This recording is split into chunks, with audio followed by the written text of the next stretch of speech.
Hello viewers, इस channel के नए वीडियोस के लिए सब्सक्राइब करें और बेल आइकन दबाएं। स्वागत है आपका आपके अपने चैनल सुरीले गीत संगीत में।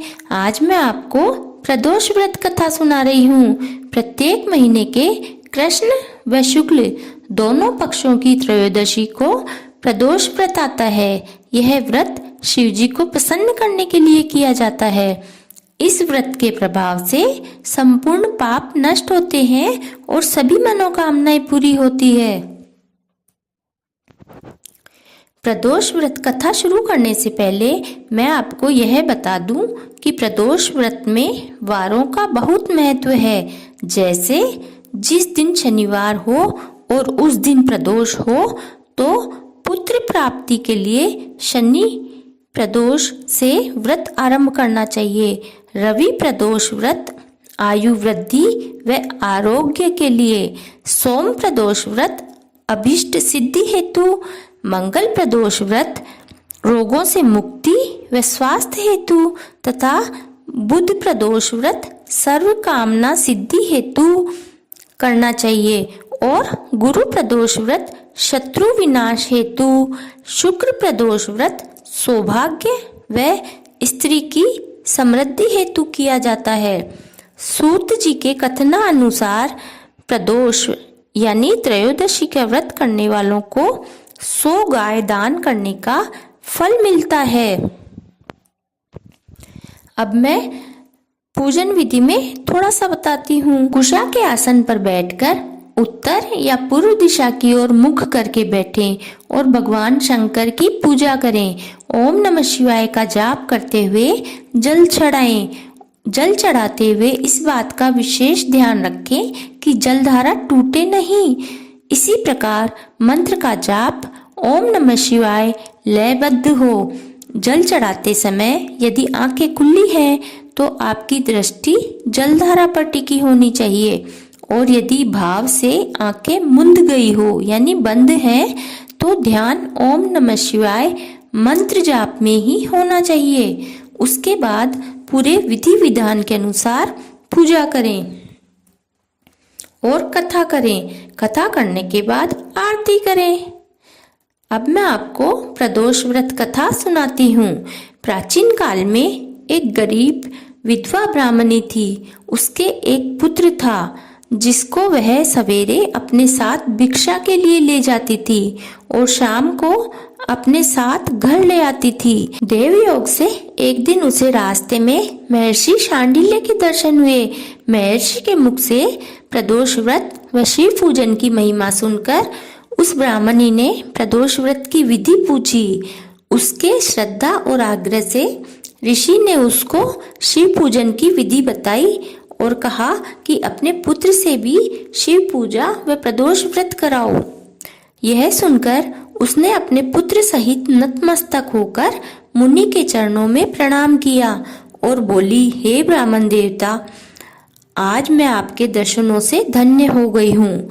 उस दिन के बाद जब प्रदोष व्रत आया तो दोनों माँ बेटे ने प्रदोष का व्रत किया व पूरे विधि विधान से पूजा की व व्रत किया। एक दिन उनकी भेंट विदर्भ देश के राजकुमार से हुई जो पिता की मृत्यु के कारण मारा मारा फिर रहा था। ब्राह्मणी को उसकी दशा देखकर दया आ गई। वह उसे अपने साथ घर ले आई और उसे भी अपने साथ व्रत व पूजा करवाने लगी। पूजा करते हुए 4 महीने बीत गए।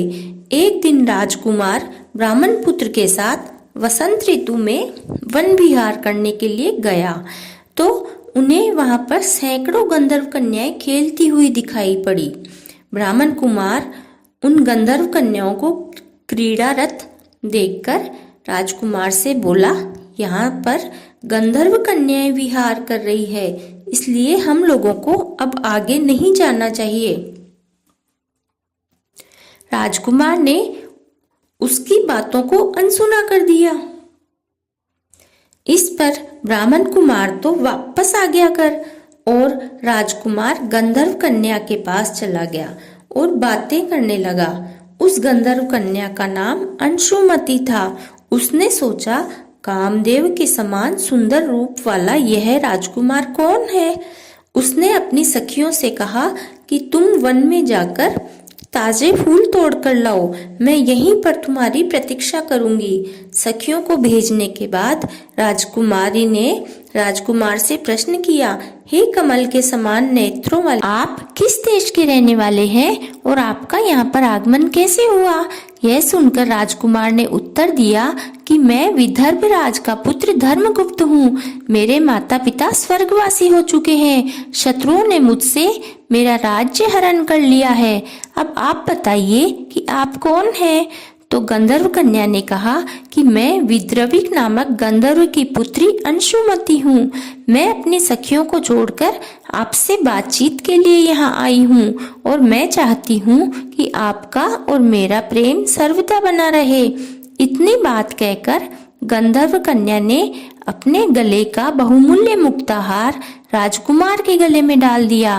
राजकुमार ने कहा कि आप राजविहीन राजकुमार के साथ कैसे रह सकोगी? आप पिता की अनुमति के बिना मेरे साथ कैसे चल सकती हो?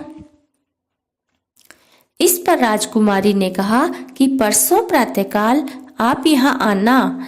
ऐसा कहकर राजकुमारी सखियों के साथ वापस चली गई और राजकुमार घर लौट आया। घर पहुंचकर उसने ब्राह्मण पुत्र को तथा उसकी माँ को सारी बात बताई, जिसे सुनकर वे बहुत खुश हुए।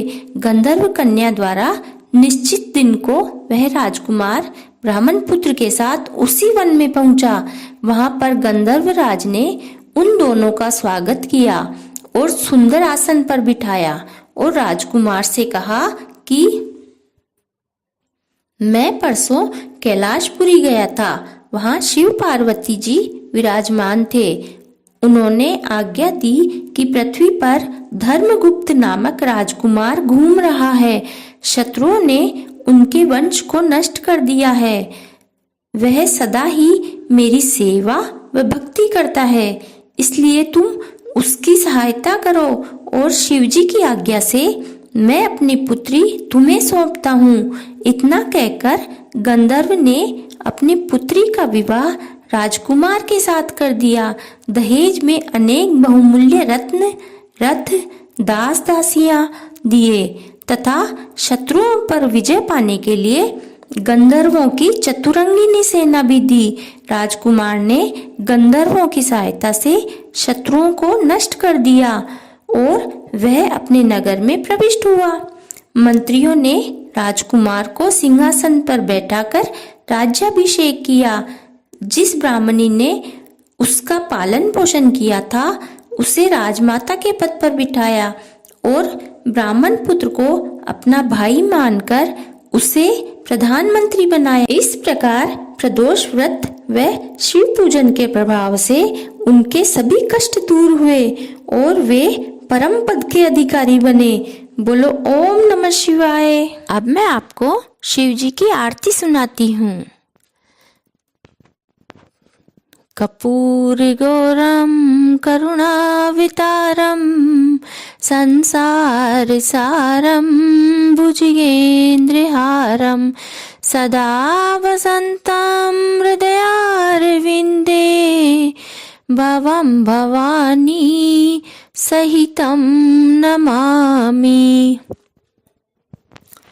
ओम जय शिव ओंकारा प्रभु हर शिव ओंकारा ब्रह्मा विष्णु सदा शिव ब्रह्मा विष्णु सदा शिव हरदांगी धारा। ओम जय शिव ओंकारा हे कानन चतुरानन पंचानन राजे बोले पंचानन राजे हंसासन गरुड़ासन हंसासन गरुड़ासन वृषवाहन साजे। ओम जय शिव ओंकारा दो भुज चार चतुर्भुज 10 भुज अति सोहे बोले 10 भुज अति सोहे तीनों रूप निरखता, बोले जी को रूप निरखता, त्रिभुवन जन मोहे, ओम जय शिव ओंकारा। अक्षमाला बनमाला मुंडे माला धारी, बोले मुंडे माला धारी, चंदन मृग मद चंदा, चंदन मृग मद चंदा, भोले शुभकारी, ओम जय शिव ओंकारा। श्वेतांबर पीतांबर बाघंबर अंगे, भोले बाघंबर अंगे, सनकादिक करुणादिक, सनकादिक करुणादिक, भूतादिक संगे, ओम जय शिव ओंकारा। कर में श्रेष्ठ कमंडल चक्र त्रिशूल धरता, बोले चक्र त्रिशूल धरता, जग करता जग हरता, सुख करता दुख हरता, जग पालन करता, ओम जय शिव ओंकारा। ब्रह्मा विष्णु सदा शिव जानत अविवेका, भोले जानत अविवेका, प्रणवाक्षर में शोभित, प्रणवाक्षर में शोभित, ये तीनों एका, ओम जय शिव ओंकारा। काशी में विश्वनाथ विराजे, नंदो ब्रह्मचारी, भोले नंदो ब्रह्मचारी, नित उठ भोग लगावत, भोला जी के दर्शन पावत, महिमा अति भारी, ओम जय शिव ओंकारा। त्रिगुण स्वामी जी की आरती जो कोई नर गावे, स्वामी जो सेवक गावे, कहते शिवानंद स्वामी, कहते भोलानंद स्वामी, सुख संपत्ति पावे, ओम जय शिव ओंकारा। जय शिव ओंकारा, भोले पार्वती का प्यारा, ब्रह्मा विष्णु सदा शिव, ब्रह्मा विष्णु सदा शिव, अर्धांगी धारा, ओम जय शिव ओंकारा। बोलो शिव पार्वती जी की जय।